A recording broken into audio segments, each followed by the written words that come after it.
Siku mbili zilizopita, Waziri wa Habari, Utamaduni, Sanaa na Michezo, Mheshimiwa Paul Makonda alizungumza na waandishi wa habari hapa, na kati ya yale ambayo aliyazungumza ni maelekezo ambayo aliyatoa kwa msajili wa vyama vya michezo na vilabu Tanzania kwamba ahakikishe mchakato wa kuipitisha katiba ya Simba unakamilika.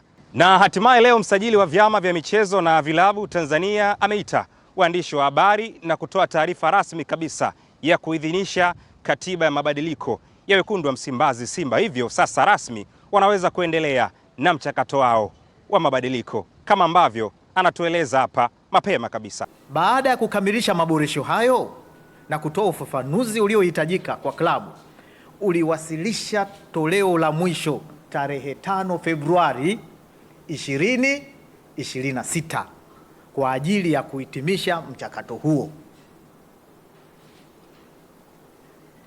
Katiba iliyorekebishwa iliwasilishwa kwa msajili kwa mujibu wa kanuni ya 11 ya kanuni ya msajili wa vyama vya michezo, tangazo la serikali 441 ya mwaka 1999 ili ipitiwe na kuidhinishwa.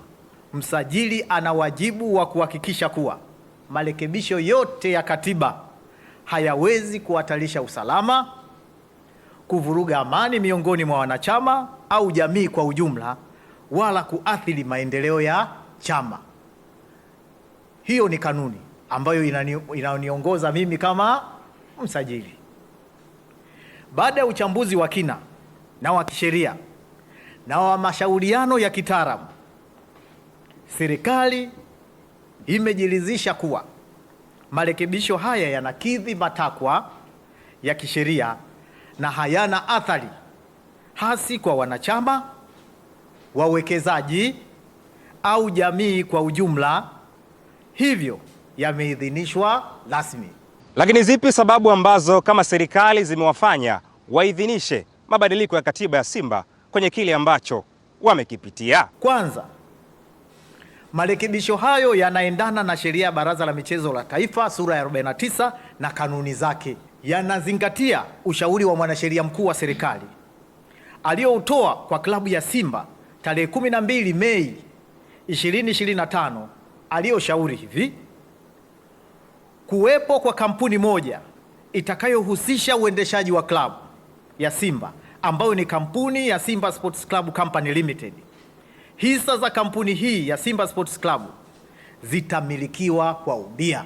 Pia mwanasheria mkuu wa serikali katika ushauri wake alishauri kuwa hisa za bodi ya wadhamini zilizokuwa zinamilikiwa na Simba Sports Club Holding Company Limited kwa sasa zitapaswa kuhamishwa na kwenda kwa wanachama kupitia bodi ya wadhamini wa klabu ya Simba, ili umiliki wake wa hisa hizo wanachama wa klabu ya Simba kupitia bodi ya wadhamini uwe moja kwa moja na sio kupitia kwa Simba Sports Club Holding Company Limited. Sawa, na kimsingi ni mabadiliko gani ambayo Simba wameshauriwa na serikali wayafanye kwenye katiba yao? Miongoni mwa maboresho yaliyowasilishwa kwa klabu na kuidhinishwa, cha kwanza ni kuweka tafsiri sahihi ya Simba Sports Club Company Limited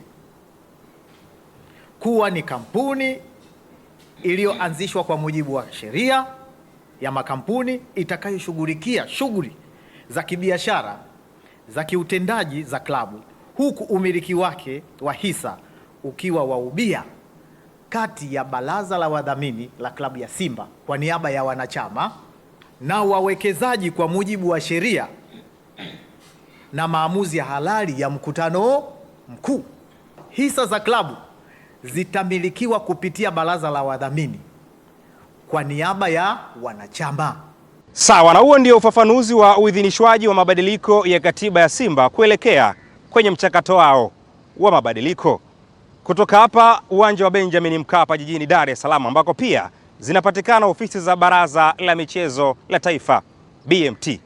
Mimi naitwa Omar Mkoroine na yangu ni hayo tu kupitia Playmaker kwa siku ya leo. Kijiti ni kwako sasa Rajab Chwaya kuitamatisha alasiri.